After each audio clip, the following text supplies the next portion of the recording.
We've also, of course, got big news from the music world, sad news. Brian Wilson, of course, a pioneer in pop, leader of the Beach Boys, one of the co-founders of the Beach Boys, has passed away at the age of 82.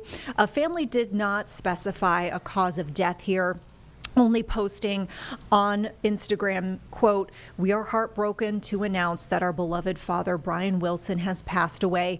We are at a loss for words right now. Please respect our privacy at this time as our family is grieving.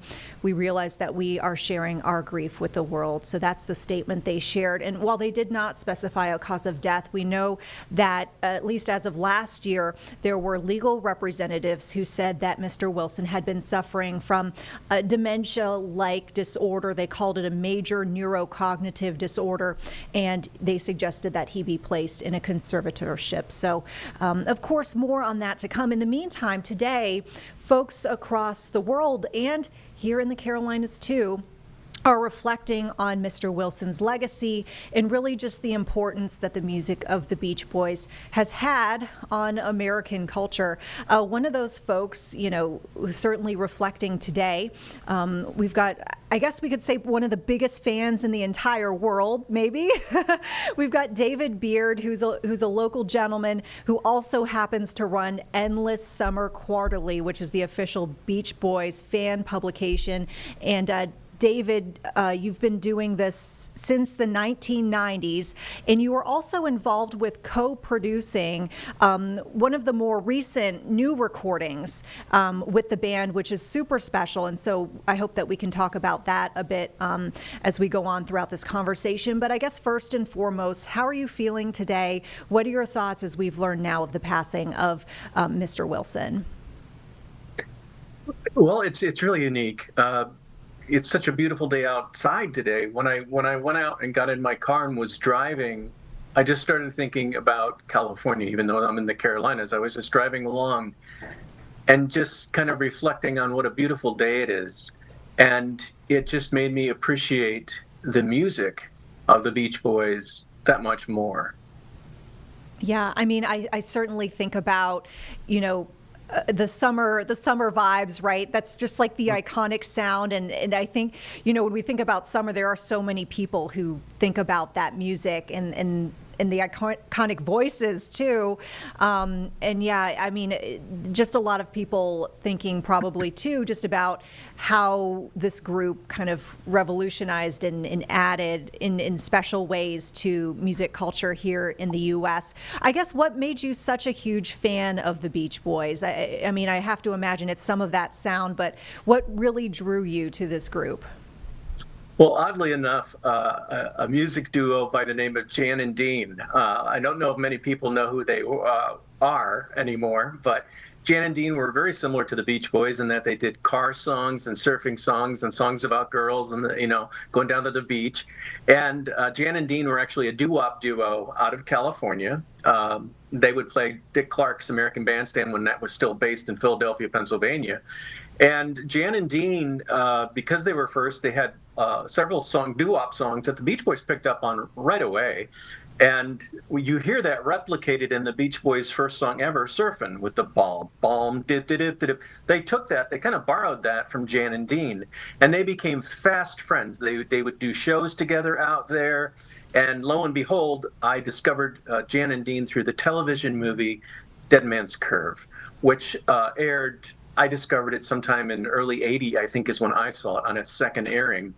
And it was about this culture, these two guys who met in high school, and they went on to create this music. And there's a moment in that TV special where the actors playing Jan and Dean were standing at the shore with the surfboards, and the one playing Jan says to the one playing Dean, "This would sound so great on tape," and they end up cutting right to them in the studio with a montage of them in the studio and people surfing. And they're singing the song Surfin', which is a Beach Boys song. Now, back then, in 1980, I'll remind people that there was no internet. You kind of had to really, if you really found you liked something, you could go to the record store and you'd have to buy books. And I did that. And I quickly discovered the Jan and Dean Anthology album. And it was a 2-record set. It had a booklet inside. And it was all this stuff written about this guy named Brian Wilson. And then I'm looking at the credits of the songs, and lo and behold, the song Surf City, which was a #1 hit, Jan and Dean's only #1 hit, was co-written by this fellow named Brian Wilson.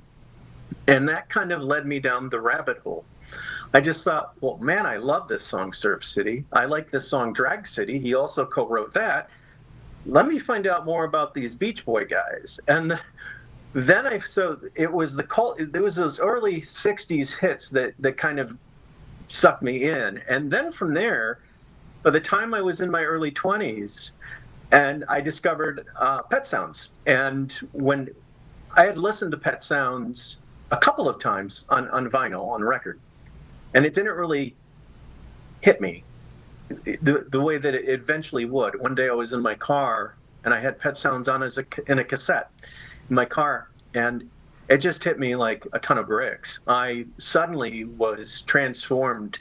Everything that was on every one of those songs, Wouldn't It Be Nice, God Only Knows, I Just Wasn't Made for These Times, Caroline No, all that music suddenly kind of just enveloped me.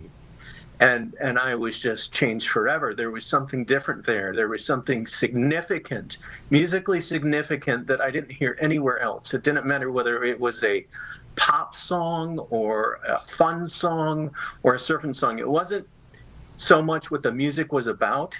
It's what the music conveyed in the way that it felt when you listened to it. Yeah, I think about, the versatility of the songs, and some of my personal favorites. Like, it's hard to pick, and I feel like I loved all the songs that you just listed. But I think about like Good Vibrations. That always just makes me feel sure. happy. But then I think about In My Room, which is just so, I don't know, wistful, and I don't know, but I love that one as well. And I think, kind of to your point about the emotion and speaking to the human experience, and maybe even the American experience too, of just being in your room and thinking. Yeah, and Brian's genius. One of the things, I'm not someone who always would use, through the 30 plus years that I've been doing Endless Summer Quarterly, I'm not that prone to using the word genius with Brian. But one of the things he did that no one else has ever done, and even Paul McCartney has bought a copy of Pet Sounds for every one of his children, because Paul McCartney has even said publicly, you're not musically educated until you listen to Pet Sounds. So there'd be a song, I think it's Don't Talk, Put Your Head on My Shoulders, which has got beautiful string arrangements going on behind it. And Brian would purposely, if the song was in a certain key, he would purposely put in a major right at a certain moment in the song. Mm-hmm.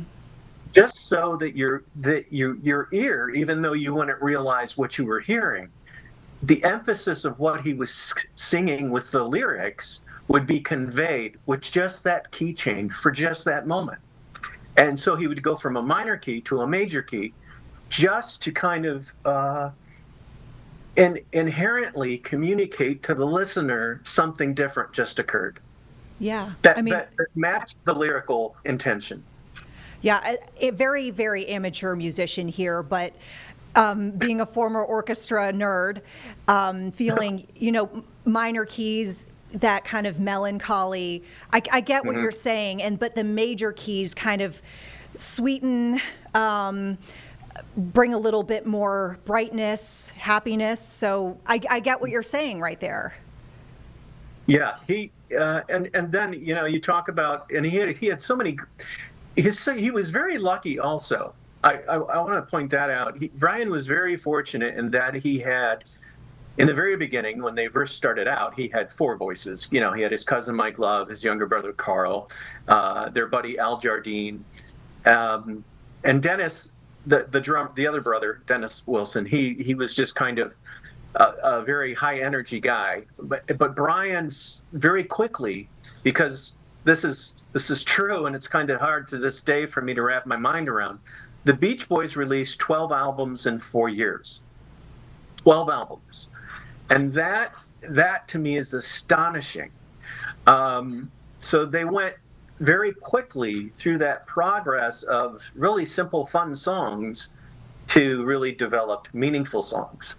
And so Brian worked with a number of lyricists. Roger Christian mostly did the car songs. Gary Usher worked on car songs and some of the other melancholy songs like In My Room.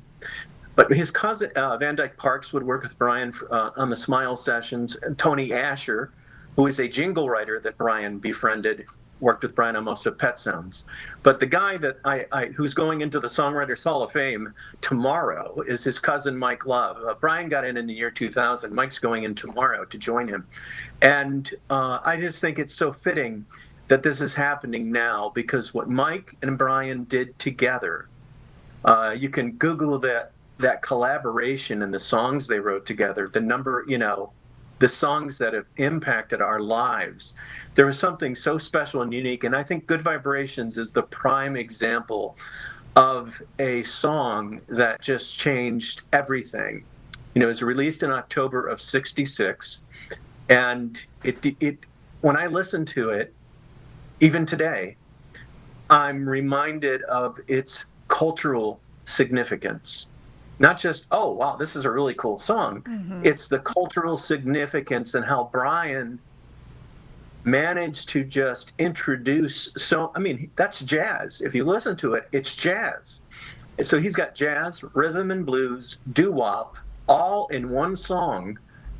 and he took it, made it 3 minutes and 35 seconds, and he released it to the world. And Mike, with his quick adaptability to what Brian was pursuing, I just think to this day, I think Good Vibrations defines an era and defines a culture in music. Yeah, absolutely iconic. You just referenced this, the Hall of Fame, and mm-hmm. I know that was the latest issue that y'all just put out with Endless Summer Quarterly, so folks can certainly check out more there. There you go. Do you think you plan to have any sort of special editions or special updates now that we've learned the news of today? Oh yeah. One of the things that I've been doing that I started at the winter edition of last year, so it started with this edition and then this edition, is I wanted to get into it. It surprised me. I think last summer I started looking, and I thought, I know Brian did a lot of work outside of the Beach Boys, production-wise and arrangement, and in some cases writing with other artists. And I just was really surprised that there wasn't really a concise, when I went and Googled, you can find anything these days. I was really surprised to learn that there just wasn't that much out there for us to kind of glean from, to learn. So I kind of set about interviewing, number one, people who are still here. Mm-hmm. And were there. So I ended up interviewing a woman named Cheryl Pomeroy. She was in the group Bob and Sherry. Bob and Sherry were the first thing that Brian produced in October of '63, if I'm remembering correctly, or '62. This goes way back. So he was doing things peripherally while he was releasing 12 albums in 4 years. He was also working with other artists. He worked with Glenn Campbell. I recommend people look up on YouTube the song Guess I'm Dumb, which was released in June of '65. It's Glenn Campbell singing it. It's a Glenn Campbell single, but Brian wrote, produced, and arranged it. And it would have ended up on Pet Sounds had it not been for, I think, the title. From my understanding, the group kind of took issue with Brian recording a song called Guess I'm Dumb. So, but Brian just was Brian. Brian was a very creative soul. He was more interested in the exploration of how he could communicate what he was feeling and what he was thinking. And so not only was he so fortunate in that he had the Beach Boys' voices, he was also very fortunate in that he got turned on to the Wrecking Crew through Jan Berry of Jan and Dean.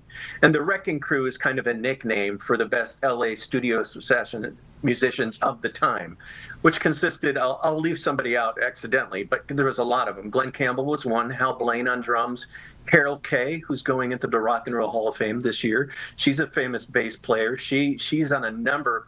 including Good Vibrations, a number of songs. Tommy Tedesco, Don Randy, Tommy Morgan, the list goes on and on. These were the quill of LA musicians, and they ended up getting the nickname The Wrecking Crew because Hal Blaine put out a book called called Becoming the Wrecking Crew. So that's how that moniker kind of stuck. But Brian had them at his disposal because he quit touring in December of '65. So the Beach Boys kept touring as a group and a unit. Brian stayed home. He had these great LA musicians at his disposal. He'd squeeze them into a studio. And in those days, you didn't have Pro Tools or anything like that. You had 8 tracks to work with. And so Brian would have all the musicians next to each other, and the instruments would kind of bleed into the room.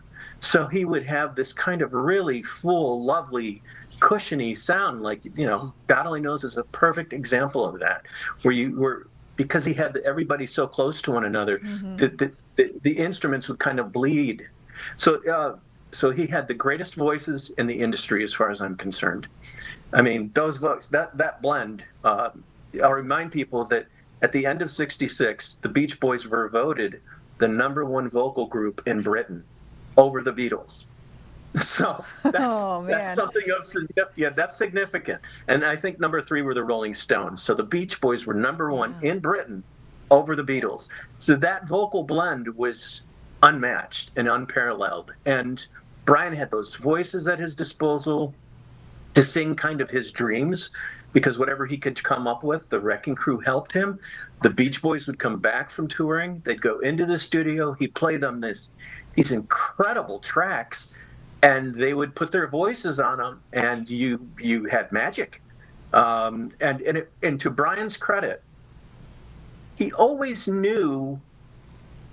By '65 and '66, he always knew when to listen. He was not a demanding guy. He knew what he wanted. But one of the things I credit him with, if you ever listen to, I'll hold this up. This is the one that came out in '97. But a more recent one came out in 2016, the Beach Boys Pet Sound Sessions box set. There's a whole disc of Brian just working with musicians.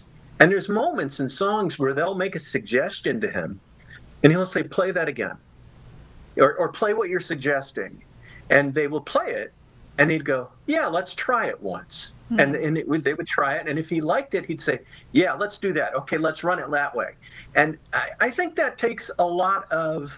So he was never a pushy guy. He understood what he wanted, but he was never pushy, right? He was like a sponge. He wanted to know what... He trusted the people, these great LA musicians. He trusted them. He knew that their suggestions, because they'd been in the industry longer than he had, he knew to trust them. And I think that's a lesson to anybody, that you can, if you surround yourself with great players, let the great players play. And he was really wise in that respect, to kind of pay attention. And to recognize when an idea came in. There's even a session where somebody plays something by accident. Al DeLory plays something accidentally on one of the songs on Pet Sounds, and he stops the session and he says, "Wait a minute, what did you just do?" And he goes, "Oh, I don't know." And he says, "Well, it was something like this." And he said, "Oh, can you play that again?" And he tries to replicate. He goes, "Yes, that's it, right there." And then they end up with that in the song. So I really do credit Brian for just having that. One, to have the imagination to come up with the tracks that he did, but also that trust in the musicians. And then when the guys, the other Beach Boys returned from the road, and him plugging them into on the vocals for the trust that he had in them as well. Yeah. I mean, definitely a special quality to have, considering what music history has shared about band dynamics and how sometimes that can be a really fraught with peril situation. I'd love to talk about, if we could, last time we heard from you, you were in Fort Mill. I presume you're still there. Okay. No, I'm Charlotte, not far away. Just about 7 miles. No, I moved to a bigger place, but I'm still pretty close. Oh, gotcha. Well, welcome to Charlotte. Obviously, you've talked about the fact how you started as a super fan. You ended up Yeah. in charge of the endless summer quarterly. I alluded to this at the beginning of our conversation here, the fact that eventually you got to co-produce one of the more recent recordings. How did that come about, and what was that like in being able to work and have such a big rapport with the band? Well, the first word that comes to mind is trust. It's something that there's all sorts of, cliches, I guess, that are coming to mind, and flowery, nice words, and they would be true. It's been a privilege to be in their company, and an honor to be able to be able to be in their company, whether it's over the phone, sitting with them, sharing dinner, you name it. And I'm still a super fan. But so that came about because in 1970 the group released an album called Sunflower, and people may not know that record off the top of their heads because it's not in the lexicon of greatest hits. But there's a song on there that I think most people know pretty well, and that's Forever. And that was written by the band's drummer, Dennis Wilson. It became popular again in the 80s because of John Stamos and Full House. But that's where that song is from. I just referenced that song so that you'll have kind of a reference point. Another song on that album is Add Some Music to Your Day. And I was working on the 50th anniversary edition of ESQ, celebrating the 50th anniversary of the album Sunflower. And I interviewed the guys. I got interviews with Brian, Mike, Al, and Bruce Johnston. And I was looking at the album cover, and on the album cover, it's the Beach Boys with their kids sitting on a hill, which was actually Dean Martin's property, from what I understand. And it was interesting to me. I thought, well, gosh, look at these kids. They're all musical now. There's Carney, she's musical. Over here, there's Christian, that's Mike's son. He's musical.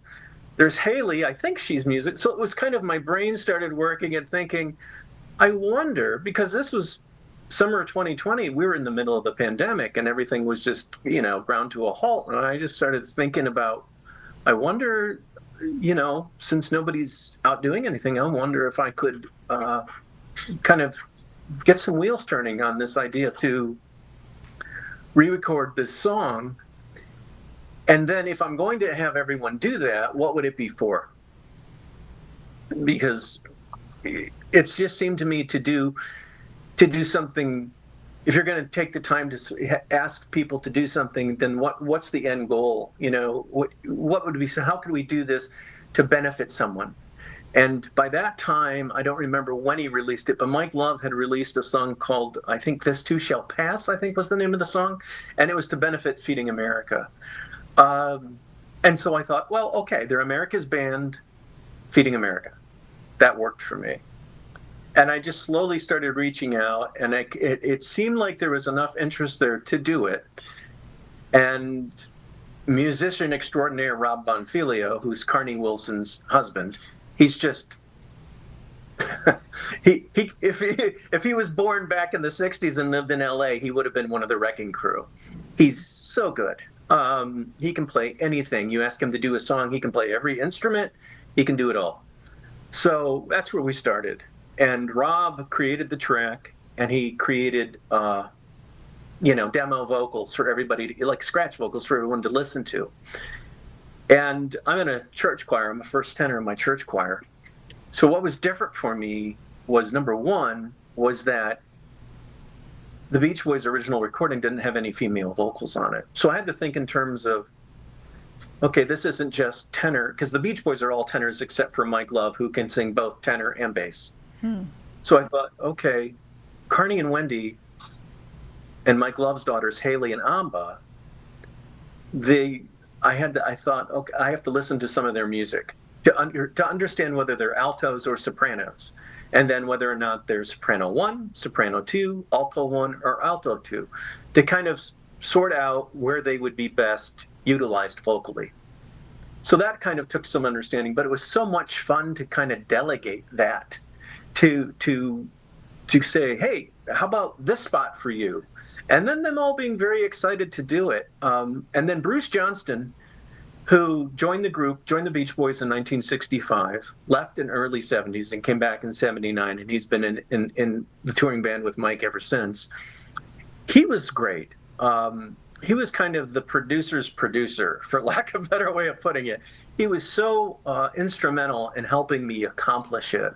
He would just kind of guide me. We'd talk on the phone, and he'd say, okay, well, you need the track, you need it to be in its original key. And then once I accomplished that with Rob, he said, okay, here's now what you should do next. And he kind of walked me through it great, because I was a morning show producer once at Magic Oldies 96, way back in the day, when I was on the corner of Kings and Moorhead. But I'd never undertaken anything like this. So it was a little different, but it was so much fun. And it was a great kind of diversion during the pandemic, because I think if I just sat through the pandemic like everyone else, it would have been very difficult for me. It was difficult for me, and I know that it was difficult for many people. So the whole goal became, how do we create a little joy? And so by the time we got into early 2021, the track had been completed. Everyone did their vocal parts. Rob did a great job of mixing it. And then somebody, I think around November of 2020, somebody said, well, why don't you get a video together? And I had so much, it was quite a challenge, a welcome challenge, just to get everybody to do their vocal parts. And I thought, oh boy, I don't know. But everyone, again, when time permit, they all got to it, and they did it. And Brian's not on it. And we're talking about Brian passing away. If you were to watch the video, there's great. I'm gonna get sidetracked a little bit, going all the way back to when I started with Jan and Dean and the Beach Boys in the beginning, and how I discovered them. Mm-hmm. My youth minister at the time at St. John's Episcopal Church, where I now sing in the choir off Carmel Road, he got me into the Beach Boys too. He started turning me on to certain albums. To pay him back for that, I put him in the video. There's a lyric in the song, the preacher adds it to his psalms, and that's him, his father, Paul Martin. I wanted to kind of thank him, so I put him in there. And I also, because Brian wasn't doing any recording at the time, I tried to figure a way to thank Brian visually, that if he saw the video, that he would feel, hopefully kind of a love letter, for lack of a better way of putting it. So his brothers are in there. There's a lyric that says, at a movie, you can feel it touching your heart. And we were able to use old footage of both Dennis and Carl. And that was just a great, a great way for me to incorporate visually everybody. So it was my hope that Brian did see the video. I don't know if he did. He wrote the song. He co-wrote the song with Mike. So again, it's another great example of a great song written by one of the greatest songwriters of our time. And so yeah, it was a love letter. My video, being able to put that video together, was my way of sending Brian a love letter. Because, I mean, there's. I was talking to my buddy earlier about the Mount Rushmore of music icons. And we were saying, well, Brian would be on there for sure. I said, well, wait a minute. I think Brian is just so great. I think Brian would be above the Mount Rushmore. And then you'd have the Paul McCartney and the Elton Johns and the Paul Simons, whoever else you would put on there. But I think Brian is still up here. And I think Paul McCartney would agree, because he's the one who said you're not musically educated until you get pet sounds. So there's kind of a consistency there with how great this guy is and how much he touched our lives. It's, I don't think you can, I use the word legacy today, past tense, because Brian just left us. I don't know if you can really implement the word legacy while you're still here. You probably can work it in some way, but I think Brian's legacy is, or at least a component of his legacy. I think his legacy is many things. I think one of the major components of his legacy is his ability to touch people through his music and how he communicated through music. Don Was Not Was, who worked with Brian a number of times, told me in an interview back in 2015, he said, that's the way you talk to Brian. You talk to Brian through music. That's how you communicate with him. There's a song on Brian's. I grabbed a couple of albums here. One I just want to recommend this record to everyone. Yeah. This is called Brian Wilson Reimagines Gershwin. This was released in 2010. Brian was contacted by the Gershwin estate. Now just consider that right there. Wow. The George and Ira Gershwin estate.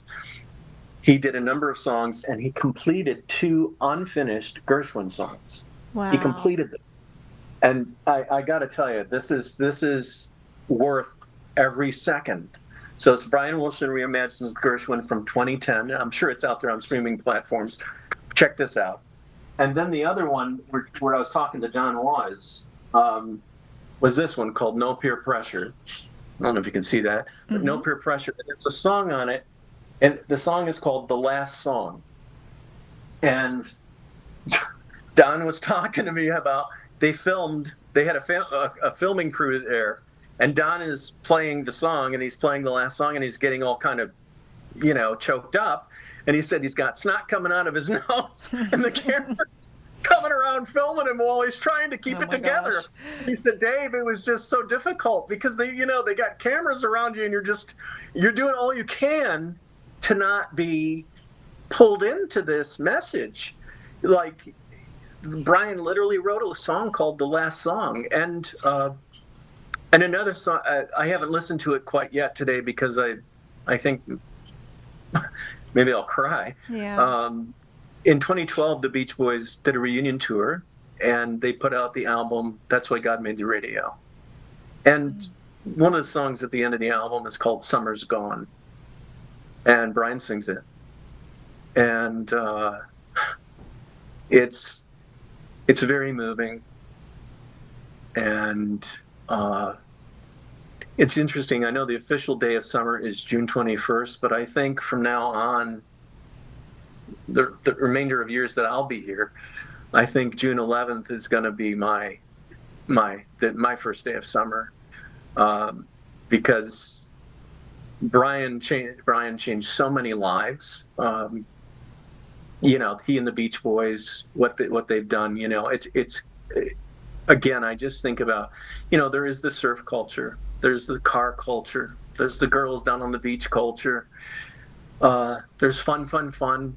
I Get Around, all those wonderful, recognizable songs. But boy, oh boy, did he just changed. He changed me. You have to be born. You do. You're born with that type of thing. You don't learn it. You're born with it. And Brian was born with a really, really special gift.